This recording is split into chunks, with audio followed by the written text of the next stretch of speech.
Coming back to the discussion, Lala, coming towards you, Pakistan कल कुछ decisions थे जो ऑन द ट्रॉट लेने थे। आपने हमेशा, लाला, विद ड्यू रिस्पेक्ट, आपने बहुत हाईली रेट किया है रिजवान की कैप्टनसी को, बहुत हाईली आपने कहा है कि वो जी फाइटर है। कहाँ चली जाती है वो फाइटिंग स्पिरिट क्रंच मोमेंट्स में? इंडिया के खिलाफ हमने रन बॉल रन्स करने थे 24 में, रिजवान क्रीज पे मौजूद थे, वो फाइटिंग स्पिरिट कहाँ चली गई थी? अभी कप्तान है, कल कौन सी फाइटिंग स्पिरिट आपको रिजवान की तरफ से देखी? सऊद को ओपन भेजना was the right decision? Saud, देखें मेरे ख्याल में यहाँ पे ना अभी बात कर ही रहे थे, सऊद क्योंकि मिडिल ऑर्डर प्लेयर है, ठीक है, और एक मिडिल ऑर्डर में एक खब्बे की ज़रूरत आपको वैसे भी पड़ती है। वैसे तो खुशदिल भी है, लेकिन ये जेन्युइन बैट्समैन है। यहाँ पे रिजवान को खुद ऊपर आना चाहिए था, क्योंकि उसने T20 में काफ़ी ओपन की हुई है और बाबर और उसका कॉम्बिनेशन काफ़ी अरसे से बना हुआ था।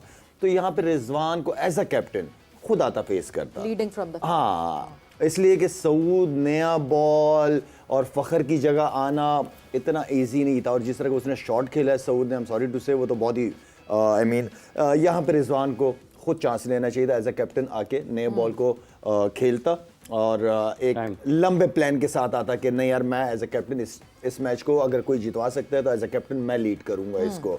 तो आई थिंक वहाँ पे मैं, हाँ, ये मैं कहूँगा कि रिजवान की गलती है। एक तब्दीली आई है यूसुफ साहब जी, और तब्दीली कुछ इस तरीके से कि फ़खर जमान की जगह इमामुल हक आ गए हैं। अच्छा, ये तब्दीली नहीं होनी चाहिए थी, इसको पहले ही होना चाहिए था, क्योंकि आप एक ओपनर के साथ नहीं जा सकते। आप एक टूर्नामेंट खेलने जा रहे हैं, आपके पास एक स्पेयर ओपनर पहले ही होना चाहिए। चले देर से आए, ठीक आए, एक तो उसका रिकॉर्ड बहुत अच्छा है। अगर आप देखें वनडे में उसकी 900 हैं और तकरीबन 50 की एवरेज है। स्ट्राइक रेट पे काम करना चाहिए उसको, मैं अभी भी कहूँगा। उस वक्त भी मेरी कोशिश होती है उससे बात विनिंग करता कॉज था। में कितना? हाँ, विनिंग को देखिए, ये तो अब रिकॉर्ड निकालेंगे तो पता चल जाएगा किसने कितना विनिंग कॉज में किया हुआ, नहीं किया, ये नहीं किया, ये तो कम है विनिंग दूसरी बहस है, रेशो कम है हाँ। विनिंग कॉज का। लेकिन ये स्ट्राइक रेट का जो मसला है ये ज़रूर बेहतर होना चाहिए। कि आजकल अगर मेरा ख्याल उसका 80 का तकरीबन स्ट्राइक रेट है, नहीं आजकल हमारा 90 और 100 के करीब होना चाहिए, बिल्कुल, क्योंकि क्रिकेट चेंज हो गई है। तो गुरबाज का देखे कितना ज़बरदस्त है, हालांकि अफगानिस्तान से खेल रहे हैं हम, एक ऐसी नेशन से खेल रहे हैं जो काफ़ी अरसे से क्रिकेट खेल रही है और बहुत सी अचीवमेंट है पाकिस्तान की। तो हमें बहुत बेहतर होना चाहिए ऐसी टीमों के प्लेयर से जी। तो ये इनको काम करना चाहिए, लेकिन लेट किया है इन्होंने, और वो भी इंजरी की वजह से आया है। मेरा ख्याल है कि इसको पहले टीम में डाल लेना चाहिए था, लेकिन काम इसको ना भी होने- देर आयत दुरुस्त आयत। इम्प्रूवमेंट की ज़रूरत है इमाम को भी बहुत ज़्यादा। अच्छा, ये काम ना होने की क्या वजह है? खिलाड़ी खुद से ज़्यादा कोशिश नहीं करते, या फिर जो सिखाने वाले हैं उनको नहीं समझते कि यार इनसे हमें क्या पता चलना है, या फिर बोर्ड उस तरीके से प्लान नहीं करता कि अगर आप कहीं फंस गए हैं तो आपके लिए निकलने का ये रास्ता है, आप जाएं यहाँ पर काम करें। सिखाने वाले तो मैंने बता दिया आपको, फर्स्ट क्लास भी बहुत कम खेले हुए हैं, ठीक है, तो सिखा तो वो रहे हैं बैटिंग। ठीक है। दूसरा है कि सीखने का शौक मुझे लग रहा है हमारे लड़कों में नहीं है, वो भी पैदा करना चाहिए। कि आप अपने बहुत से प्लेयर हैं ऐसे, अगर आप इंजमाम भाई को कॉल कर लें, सईद भाई को कॉल कर लें, इतने बड़े प्लेयर हैं। आप किसी जावेद भाई से बात कर सकते हैं, जहीर भाई हैं, आप किसी से भी बात कर सकते हैं। क्यों आपसे बात कर ले? आपसे पर्दा है क्या किसी? हाँ, पर्दा है, मैं इसीलिए तो कह रहा हूँ, मैं इसीलिए अपना नाम नहीं ले रहा, मेरे से पर्दा उनका। तो ये जो है आप अपने बड़े प्लेयर से बात कर सकते हैं, लेकिन मेरा ख्याल है कि ये बात करते नहीं किसी से, सीखने का शौक नहीं है। ये जिस तरह चल रहे हैं वैसे ही क्रिकेट ख़त्म करना चाह रहे हैं अपनी। नहीं, अगर आपने कहीं पहुँचना है तो आपको पहले तो प्रैक्टिस में आपको अपने आप को बहुत मुश्किल में डालना चाहिए, इजी प्रैक्टिस नहीं करनी चाहिए। और मेरा ख्याल है जितने मैंने प्रैक्टिस देखी इनकी, मेरे हिसाब से वो मज़े की प्रैक्टिस ही नहीं है। इसीलिए तो हम ये कि नेट्स में आसिफ अली ने 150 छक्के मार दिए थे, उस 150 के 2 छक्के भी हमें मैच में मारते हुए नहीं दिखे। कंफर्ट जोन से निकलना पड़ेगा। हाँ। तो इसी एक चीज़ मैं सॉरी मैं Please. एक मैं जब ऑस्ट्रेलिया हम T20 वर्ल्ड कप में थे तो वहाँ थोड़ी विकेट थोड़ा सा बाउंस ज़्यादा होता है, लेकिन बड़ी ट्रू बैटिंग विकेटें होती हैं आजकल। 2022 की बात। हाँ, तो मैंने एक प्लेयर से कहा कि भाई आप जो बाउंसर को पुल मार रहे हो तो आप अगले पाँव पे मार रहे हो, इधर थोड़ा स्ट्रगल मुश्किल होगी, आप थोड़ा जैसे ही बॉल पीछे पड़े तो अपनी टांग को थोड़ा पीछे लेके जाए। उसने कहा, और यूसुफ भाई अब पहला कॉन्फिडेंस भी चला जाएगा, कॉन्फिडेंस ख़राब हो जाएगा। अब क्या करें, ऐसे पाकिस्तान लेवल पे ये क्रिकेट हो रही है जी, और वो कह रहे हैं कि मेरा पहला भी कॉन्फिडेंस ख़राब हो जाएगा। तो पहला कॉन्फिडेंस है कहाँ? हाँ, पहले तो वो बताए ना, वो किया क्या हुआ है, इसीलिए तो बता रहे हैं कि आप गलत खेल रहे हैं। तो आप अपने आप को उस जगह पे ले जाने ही नहीं चाह रहे जहाँ दुनिया की दूसरे प्लेयर पहुँच गए। यूसुफ, आपको जब सीनियर्स सिखाते थे, आप जब अपनी पीक पे थे, क्या आप उस वक्त सुनते थे या आपका भी इसी तरह का रिप्लाई? मैंने अभी आपसे कहा कि मैं 2003 में आया ना बॉब वुलमर, तो मैंने उससे पूछा है जावेद भाई तो हमें बहुत ज़्यादा प्रैक्टिस भी करवाते थे। बिल्कुल। जावेद भाई तो करा के थक जाते थे, हमें इतनी प्रैक्टिस कमांडोज वाला तो हमने बोल सकते। जावेद भाई बहुत ज़्यादा प्रैक्टिस कराते थे मुझे, इंजी भाई को उन्होंने बहुत प्रैक्टिस। अच्छा, वेस्ट इंडीज हम गए जी, वो एम्ब्रोज और वॉच थे टेस्ट क्रिकेट, वो चेयर पे खड़े होकर हमें प्रैक्टिस कराते थे। हमारे यहाँ बॉलें आ रही हैं, वो हमने कहा कुछ थोड़ा सा तो नीचे आए, कुछ छोटा स्टूल ले लें, वो पूरी इतनी लेके एम्ब्रोज बने होते थे। तो वो अपनी प्रैक्टिसें जो उन्होंने की हुई हैं वो करवाते थे, वैसे हम करते थे।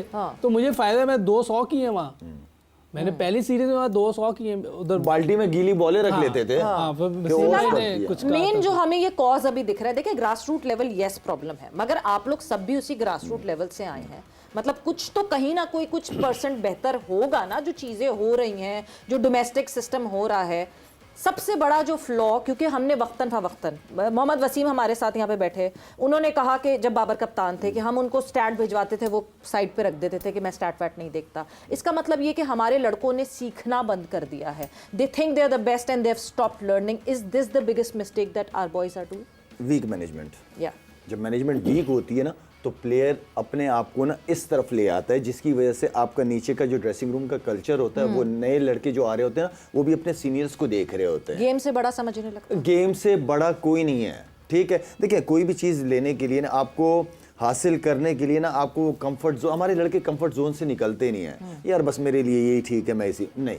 अगर नाम बनाना है, ये जितने भी हैं विराट वगैरह सारों की जो बात करते हैं, इन्होंने अपने ऊपर तकलीफें ली हैं, ठीक है ना। कंफर्ट जोन से निकल के कोई चीज़ अचीव करना, उसकी अचीवमेंट की मज़ा ही कुछ और है। तो हमारे ज़्यादातर इस जोन से निकलते नहीं है, वो कहते हैं बस यार हमारे हिसाब से चीज़ें चल रही हैं, ठीक है। अच्छा, इसमें मैं सेकंड करूँगा, अभी शायद ने जैसे कहा है कि वीक मैनेजमेंट, बिल्कुल ठीक कह रहे हैं उसकी। अच्छा, एक वजह ये होती है कि जब भी किसी को लगाएं, जो मुझे समझ आ रही है कि टीम के साथ कोचेस जो भी लगे हैं, मैं स्पेशली मैं बैटिंग कोच अपनी बात कर लेता हूँ, ठीक है, कि उस वक्त तक किसी प्लेयर को टीम में नहीं लेना चाहिए जब तक कि बैटिंग कोच क्लियर ना कर दे कि इसकी टेक्निक बिल्कुल ठीक हो गई है, या जिस वजह से ये बाहर हो गया था वो हमने मामला सॉल्व कर लिया, वो इशू सॉल्व कर लिया। लेकिन ऐसा नहीं होता जी, वो अपनी मर्जी से ले लेते हैं सिलेक्टर भी, बगैर बैटिंग कोच को पूछे। इसी तरह बॉलिंग के साथ भी ये होता होगा, बॉलिंग कोच के बारे में। तो जब तक आपने किसी को, और ये हायर अथॉरिटी को पहले ही कह देना चाहिए पूरी टीम को कि ये बंदा जो हम रख रहे हैं इसकी बात सुननी पड़ेगी। यस, अगर वो रिस्पेक्ट अपने कोचेस को दिलवाएंगे नहीं तो कैसे रिस्पेक्ट? फिर मेरी जिम्मेदारी है कि वो लड़का सही नहीं खेल रहा, तो मेरे से पूछा जाएगा कि ये आपने कैसे लड़का अप्रूव कर दिया टीम में आने के लिए। बिकॉज आई रिमेंबर 2023 के जब हम वर्ल्ड कप में यहाँ बैठे हुए थे, तो यूसुफ आपने ही कहा था कि आपने इमाम को कुछ सजेस्ट किया था, एंड कुछ पता नहीं कुछ कि बैटिंग क्यों नहीं सही हो रही, क्या चीज कर रहे हैं, एक हाथ उसका मुझे, और उसके बाद he did not bother to do anything regarding that. देखिए, अक्सर ये होता है कि किसी प्लेयर के दोनों हाथ बड़े स्ट्रांग होते हैं, किसी का एक हाथ स्ट्रांग होता है। उसका मुझे लग रहा था कि जब वो पुल मारता था या कुछ स्वीप शॉट मारता था, उसकी वैसे पावर नजर नहीं आ रही थी। तो मुझे लगा, तो मैंने उसको एक दिन ट्राई की कि आप इस हाथ से मार के दिखाएं, तो वो उसका वीक था। तो मैं अब उस टाइम 49-48 का, तो मैंने कहा अच्छा मुझे देना जरा, मैंने मारा, मेरे लग रहा था, तो इसका मतलब कि उसका हैंड वीक था ये।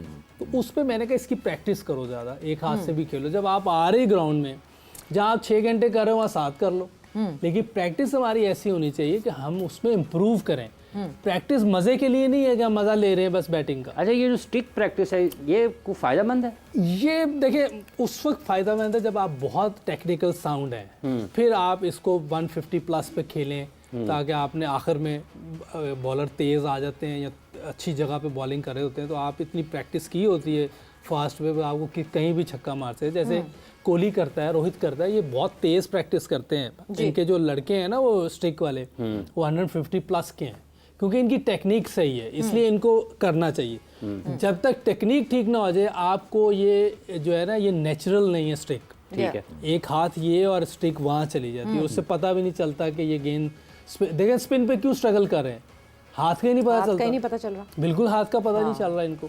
ये गुगली को लेग स्पिन खेल जाते हैं, फ्लिपर को ऑफ स्पिन खेल जाते हैं। आप लोग तो वो हाथ में बॉल रीड कर जाते थे कि क्या करने वाला है, देखिए ना, छुपाना शुरू कर दी थी। आई रिमेंबर अभी कल बताया है कि शेन वॉर्न जैसा कोई बॉलर है, नहीं सारी दुनिया के इस्टर्न लेग स्पिनर में ला ले तो उसके करीब नहीं आते। बिल्कुल, तो वो हम तो उसको भी खेले हुए हैं, सवाए मुरलीधरन के। हाँ, सिवाय मुरलीधरन पे। मगर यहाँ पे जिस तरह हम बार बार कहते हैं कि आप भी एक बहुत इंपॉर्टेंट हिस्सा है हमारे शो का, सो जल्दी से सवालात का सिलसिला शुरू कर दें। हमारे पास थोड़ा सा टाइम रह गया, यहाँ पे बहुत सारे सवालात मुझे दिख भी रहे हैं। #AskLala, #AskYusuf। आपके सवालों का सिलसिला शुरू करते हैं, अपने एक्सपर्ट्स, अपने लेजेंड से जो है आप लोग के सवाल सामने रखते हैं। MD सद्दाम यहाँ पे लाला आस्क लाला आपसे पूछते हैं, क्या पाकिस्तान टीम से कोई उम्मीद रखी जाए? मैंने 23 के मैच के लिए दुबई जाना है, जाऊं कि नहीं? मैं पूछ लूं कि मैं जाऊं कि ना जाऊं? मैं भी मैं भी जा रहा हूं। बिल्कुल जाओ यार, क्यों नहीं जाओ? सपोर्ट करो अपनी टीम को। इंशाल्लाह वो मैच जीत जाएंगे, सारा कुछ कवर हो जाएगा। Hope not out.